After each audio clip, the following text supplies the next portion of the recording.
In today's video, we'll see the Java threads, which is one of the important topic in Java. So let's start with these Java threads. Basically, we have learned that operating system as well as this processes. So multiple processes will take multiple memory space, and that the processing will become slow. We'll see this process 1, process 2, process 3, process 4, right? And that will run in the memory. It takes multiple areas for processing. To overcome this process, there is implementation of threads in Java. So we'll see what is the advantage of multi-threading. It reduces the computation time. It improves the performance of the application. Threads distribute the same address space, so it saves the memory. Context switching between the threads is usually less costly than between the processes which we are using in the memory representation. Cost of the communication between the thread is comparatively very low. So these are the advantage. Now see this application of this multi-threading. When we execute an application, then we require the multi-threading. So it creates Java virtual machine creates a thread object whose task is to define by the main method. JVM starts the thread. Thread executes the statement of the program one by one. After executing all the statements, the method returns and the thread dies. So these are the applications of the multi-threading.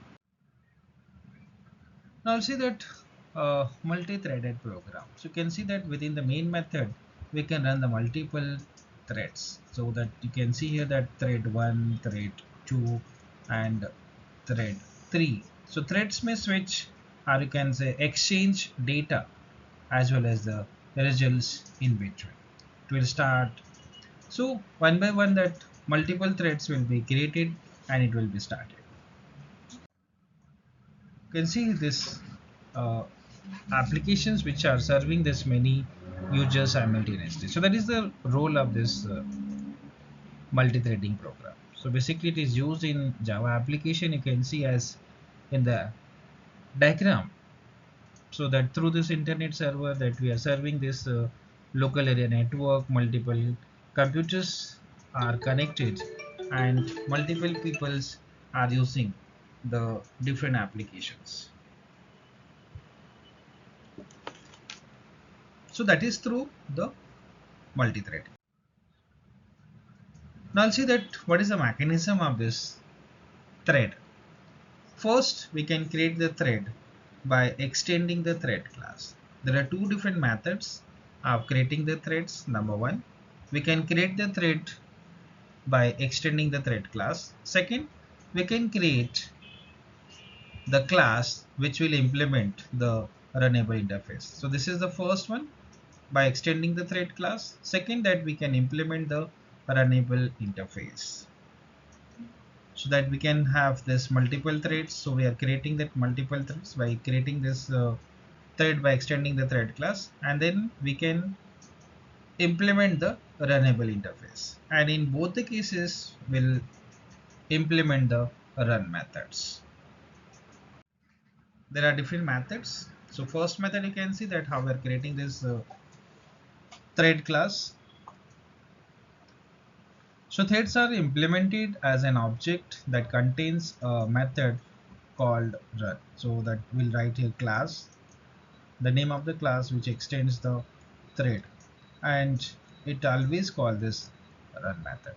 So while we're creating the thread, we need the object. So my thread, there is a thread 1 and new my threads, and then we can use this start method for calling the thread class. Second method, by implementing the runnable interface, as again you can see here, we'll write here name class, the name of the class which will implement the runnable interface. And again, as you have seen in the beginning, both the method will require the run method. So how we are creating the thread class, you can see this is the method, how we are creating the thread class. And then again, we can use this start method for calling the thread class. So there are two different ways of creating the threads. Number one, by creating the thread class. Number two, by calling the runnable interface. There are some methods which are used in thread class. Number one, first one is the white start, which creates a new thread and makes it runnable. So this method can be called only once, and this is the method how we can implement here. Second is the white run. So the new method or the new thread begins its life inside this method. So we need to call this run method always. So first is the start method, second is the run method. Third, how we can stop the thread. So whenever we want to stop the thread, we call the stop method. So you can see this is the method for calling this stop. So the thread dot stop. This method causes the thread to move to the dead state.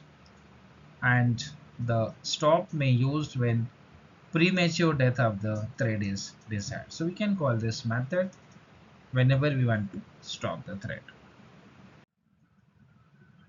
Next, you want to block the thread. So the thread can also be temporarily suspended, or you can say blocked from entering into the runnable and running state by using the following methods. You can see this is the sleep method. So sleep method will be called, which is used to block for the specified time. Second is suspended, so that blocked until further orders. You can say we can also resume once you suspend it. And wait, it will block until the certain conditions occurs. So basically it will notify and then you can restart it. So within the blocking thread, we can call this sleep method, suspend method, and the wait method.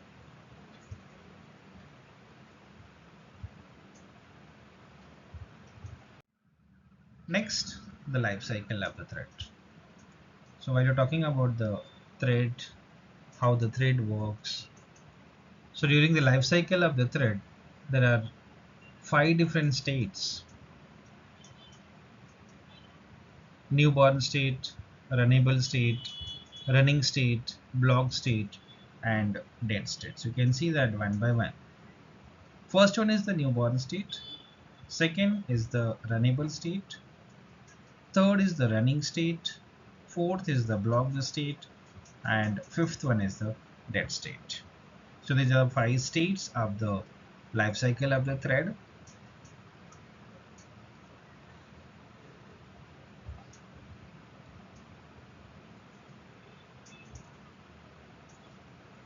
So thread always in one of these 5 states when you call any method of the threads.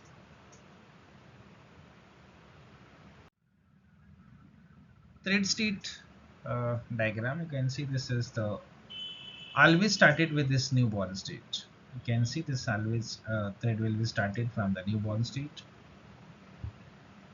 So once it will be created, either the thread will be started by calling the thread.start or it will be stopped. So there are two methods you can see, a thread.start or stop method. Once it will call stop method, then it goes to the dead state. Either when it will call the start method, either it goes to the running state or it goes to the runnable state. So from runnable state or from running state, again we can call, right? So these are both are the active threads. So when it will be called run method, and then it goes to the waiting method. So when you are blocking the state, you can see that it will call either the wait method or it will call the sleep method or it will call the suspend method, and then the thread will be blocked. And If you don't want to continue the particular thread, then you can call this stop method, and then it goes to the dead state. Either if you want to continue the thread, right, then you will call this resume method as well as the notify methods. These are the 5 states. One is newborn, second is the running state, then runnable state, blocked state, as well as the dead state. So these are the 5 states. Now see that one by one. When we can create that thread objects, the thread is born and is said to be in the newborn state. So the thread is not yet scheduled for the running. At this state, we can do only the following things. So either it can go to the runnable state or it goes to the dead state. And when we call the start method, it goes to runnable state, and when we call the stop method, it goes to the dead state. Second, when it goes to the runnable state, what are the steps? So when it goes to the runnable state means the thread is ready for the execution and is waiting for the availability of the processor. So thread has joined the waiting queue. One by one it will be executed. So threads with equal priority are scheduled in the round robin fashion. So we can apply the scheduling processes. So the thread can be relinquished control to another thread by calling the yield method. You can see here when it goes to the runnable state, it will be called one by one once it is in the queue. After runnable state, it goes to the running state. So running state means the processor has given its time to the thread for execution. So the thread runs until it relinquishes control on its own, or that it is interrupted by higher priority threads. So the running thread may relinquish its control in one of the following situations. So after running state, the thread may be suspended by using the suspend method.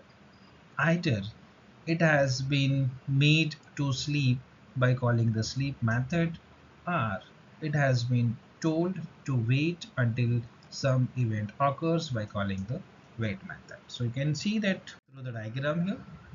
It has been suspended by using the suspend method. So here you can see this running. Again, that runnable running state, it will be suspended, and again it will be in runnable state by calling the resume method. Second, it has made to sleep, but again it will call the sleep method, and then it will be suspended, and again it will call this method, and then it comes back to the runnable state. Third, it has been told to wait until some event occurs. So what will do? It will call the wait method, it goes in the waiting state, and again it will call the notify method, and then it will come back to the runnable state. So these are the 3 different stages once the thread is in runnable state, and then it will come back to the running state. Fourth one is the blocked state. Thread is blocked when it is prevented from entering into the runnable, or you can say the running state, as you have seen in this diagram. So this happens when thread is suspended, sleeping, or waiting in order to satisfy certain requirements. A blocked thread is not runnable but not dead, and therefore it is fully qualified to run it. Again, as you have seen that we are calling this suspend method, but again we are calling this the resume method, or notify method, or you can say the yield method. The last stage is the dead state. So every thread has a life cycle, and the thread ends its life when it has completed its execution, and which is known as natural death. So however, we can kill it by sending the stop message, and a thread can be killed as soon as it burns. So these are the different states. So the 5 states already have discussed about this new burn state, runnable state, running state, blocked state, and the dead. So this is all about the multi-threading and multi-threading life cycle. Thank you.